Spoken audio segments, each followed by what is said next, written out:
This exhibition is very important to me. It's a passion project. It's something I've been working on only this year, 2018, but has been something I've given a lot of time to.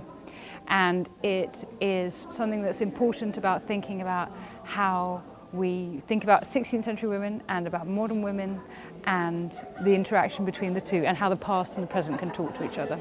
So I think it gives a really important new interpretation of Bess, and it presents that through the prism of modern women.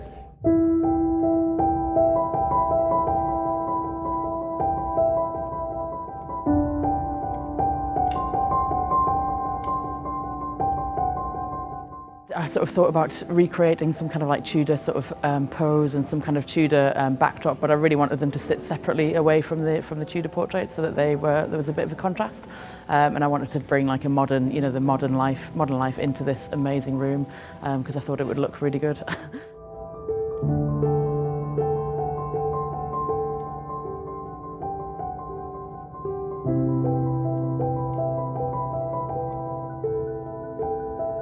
I think it's amazing. It's really lovely to...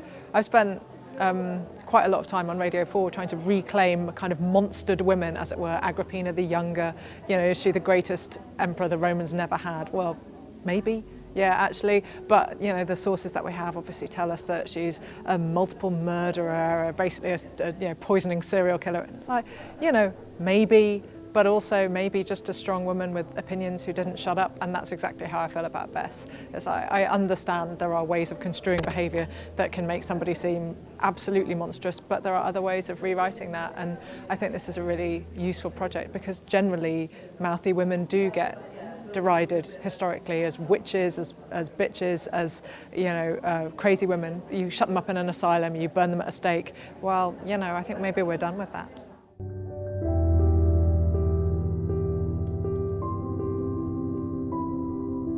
I began the journey really in the archives as a historian. That's what I enjoy doing, so reading Bess of Hardwick's letters, the letters that she wrote and the letters that were written to her. And really I found a fascinating woman, rich facets of her personality that really surprised me. It wasn't the Bess that I was familiar with. I had read so many history books that had described her as proud, as furious, as overly masculine and overbearing. And the woman that popped out to me on the page was someone who was resourceful, someone who was kind, someone who was incredibly smart and shrewd. She had an active network of female friends at court. She wrote to senior political figures at court, the Lord Burleighs, the Lord Leicesters. She was someone who managed that social network to really influence the society in which she lived in.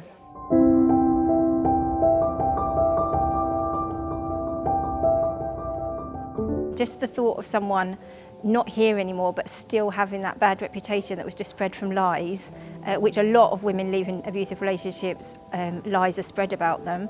It's really empowering and a privilege to be a part of something that is righting a wrong reputation. It's just great.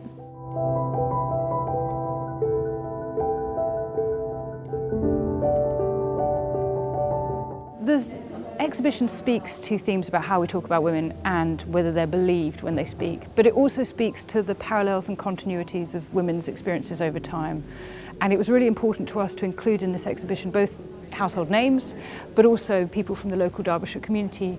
There are women pictured here who have lost children or who have suffered domestic abuse. And there are parallels with Bess's story in there too. So we wanted to make sure that we were connecting with Bess's story on multiple levels, and that an encounter with her through these women would be something that was moving and important. I was in an abusive relationship for 6 years and didn't go for help anywhere, and it had a huge effect on my life really and the way I lived.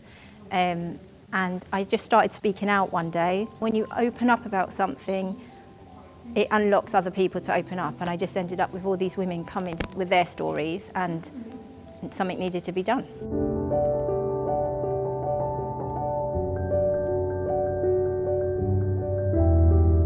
The story of Bess, and what she achieved in a time where women, were not landowners, they weren't wealthy, is amazing and it's extraordinary. And I think, as somebody who comes from a group which is normally quite sort of underprivileged, there's so many lessons that I can take from it. And I think especially we've seen in recent years, with the Me Too movement and the Time's Up movement, we see women are sort of pushing back, they're taking back the narrative. And in particular, I work with many Muslim women who feel that Muslim women so often are portrayed in very sort of binary terms, as either a threat stereotype or as either being oppressed. So I work with them to get their authentic voices heard, so that people can see that Muslim women are just like any other woman. They're human beings, and they're sort of complex and they're everyday.